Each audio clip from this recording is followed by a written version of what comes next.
High, আমি আহাদ বলছি। আমি আপনাদের আজ যেটা দেখাবো সেটা হচ্ছে অ্যাডোবি ফটোশপ CS6 এর অ্যানিমেশন। আমি প্রথমে ফটোশপ CS6টা ওপেন করে রাখছি। প্রথম কাজ হচ্ছে আমি এখান থেকে একটা নতুন পেজ নিব। Shortcut Ctrl+N, 5 4 300 pixel, CMYK 8 bit ওই করলাম। আমাকে অ্যানিমেশন কাজ করতে হলে প্রথমে উইন্ডোতে যেতে হবে।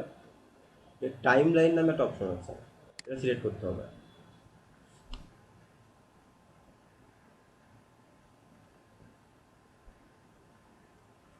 আমি এখানে লিখলাম RRF।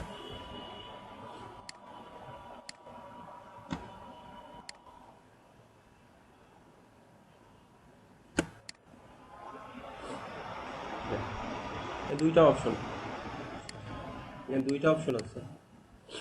আমরা নিচেটা ক্লিক করব এবং এরপর একটা ক্লিক করব। আমি এখানে একটা লেয়ার নিলাম।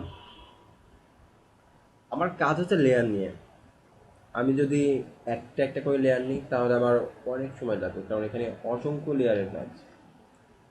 আমার ফার্স্ট কাজ হচ্ছে আমি RRFটাকে একবার নিচে নিয়ে আসবো, আবার আবার এটাকে নিচে থেকে উপরে নিয়ে যাবো। তো আমার মনে হয় একটু উল্টো পাল্টা হয়ে গেছে।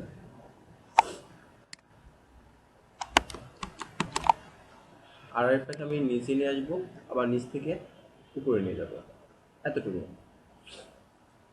তাহলে প্রথমে কি করতে হবে, আমার এখান থেকে ঠিক নিচ পর্যন্ত নিয়ে আসবো যতটুকু দরকার। একসাথে অনেক লেয়ার নেওয়ার জন্য আমি একটা ক্লিক করব। এখানে কয়টা লেয়ার নিব, সাপোজ 15টা। ওকে করলাম। আমার এখানে 15টা লেয়ার তৈরি হয়ে গেছে। আবার এখান থেকে ডুপ্লিকেট লেয়ার নিলাম, এটাকে আমি আগে থেকে ফিরিয়ে নিয়ে যাবো। এখানে আবার লেয়ার নিলাম 15টা, দেখি কেমন হয়েছে।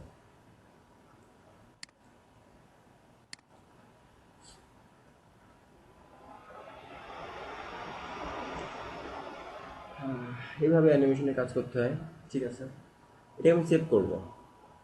সেভ, আমরা সাধারণত ফাইলে যাই সেভ অ্যাস, কিন্তু এই বিষয়টা একটু আলাদা। এখানে সেভ ফর ওয়েব একটু সময় নেবে।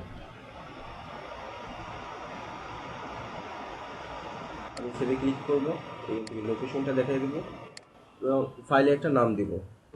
দিলাম RRF1। সেভ করব।